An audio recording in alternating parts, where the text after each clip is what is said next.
ایک شکاری جنگل میں اسلحہ لیے پھر رہا تھا، لیکن اسے کوئی بھی شکار نہیں مل رہا تھا۔ آج تو میری قسمت ہی خراب ہے، صبح سے لے کر دوپہر ہو گئی ہے، لیکن آج ابھی تک کوئی بھی شکار نہیں ملا۔ وہ ابھی جانے ہی والا ہوتا ہے کہ تبھی اس کے سامنے ایک درخت پر ایک سنہری چڑیا آ کر بیٹھ جاتی ہے۔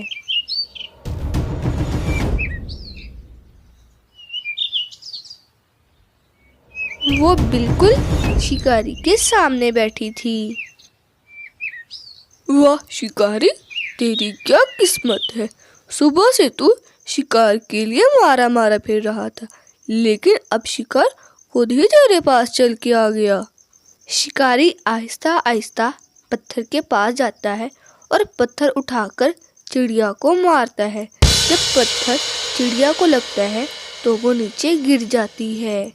اے چڑیا، اب تم خود ہی مجھے بتا دو کہ میں تمہارے ساتھ کیا کروں۔ اے شکاری، پہلے تم میری ایک بات سن لو، پھر تم جو چاہو میرے ساتھ کر لینا۔ پہلے تم وعدہ کرو کہ تم یہاں سے بھاگو گی نہیں۔ بس تم میری ایک بات سن لو، میرا یہ وعدہ ہے کہ میں یہاں سے نہیں بھاگوں گی۔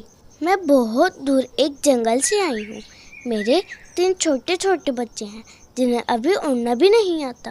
اگر تم نے مجھے مار دیا تو وہ تینوں بھوک سے مر جائیں گے، اس لیے تم صرف میرے ہی نہیں بلکہ میرے بچوں کے قتل کے بھی ذمہ دار ہوگے۔ اے چڑیا، تم کہیں مجھے کوئی کہانی تو نہیں سنا رہی ہو؟ نہیں، میں تمہیں بالکل سچ بتا رہی ہوں، میں جھوٹ نہیں بول رہی ہوں۔ اگر تمہیں یقین نہیں آ رہا تو تم میرے ساتھ چل کر میرے گھر دیکھ سکتے ہو۔ شکاری چڑیا کے ساتھ اس کے گھر کی طرف چل پڑتا ہے۔ شکاری چڑیا کے جنگل میں پہنچ جاتا ہے اور جب وہ اس کے گھونسلے میں دیکھتا ہے تو اس کے 3 چھوٹے چھوٹے بچے تھے۔ انہیں دیکھ کر اسے احساس ہوتا ہے کہ وہ واقعی کوئی غلط کام کرنے جا رہا تھا۔ تبھی شکاری وہاں سے چلا جاتا ہے۔ ایک جنگل میں بطخ اور طوطا رہتے تھے۔ ان دونوں کی بہت ہی اچھی دوستی تھی۔ ان کے پاس ہی ایک کالا کوا رہتا تھا، لیکن وہ اسے اپنا دوست نہیں بناتے تھے۔ وہ یہ سمجھتے تھے کہ جیسے باقی کوے چالاک ہوتے ہیں، یہ بھی چالاک ہی ہے۔ آج سارا دن گزر گیا تھا، لیکن آج مٹھو بطخ کو ملنے نہیں آیا تھا۔ اس نے جب بطخ کو پریشان دیکھا تو اس کے پاس چلا جاتا ہے۔ بطخ، میں صبح سے دیکھ رہا ہوں، تم مجھے کچھ پریشان نظر آ رہی ہو، کیا تم مجھے بتا سکتی ہو کہ تمہیں کیا ہوا ہے؟ کالو، تمہیں تو پتہ ہے کہ مٹھو میرا کتنا اچھا دوست ہے۔ وہ روز مجھ سے ملنے آیا کرتا تھا، لیکن آج وہ مجھ سے ملنے نہیں آیا، اس لیے میں اس کے لیے پریشان ہو رہی ہوں اور وہ یہاں سے بہت دور رہتا ہے، میں اسے ملنے بھی نہیں جا سکتی۔ تم پریشان مت ہو، میں ابھی جا کر مٹھو کا پتہ کر کے آتا ہوں۔ کالو مٹھو کا حال چال پوچھنے چلا جاتا ہے۔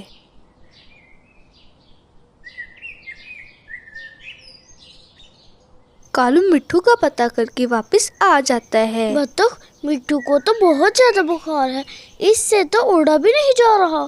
کالو، ہمیں کسی بھی طرح مٹھو کی مدد کرنی ہی ہوگی، آخرکار وہ ہمارا دوست ہے۔ بطخ، میں تمہارے جانے کے لیے کسی چیز کا انتظام کرتا ہوں۔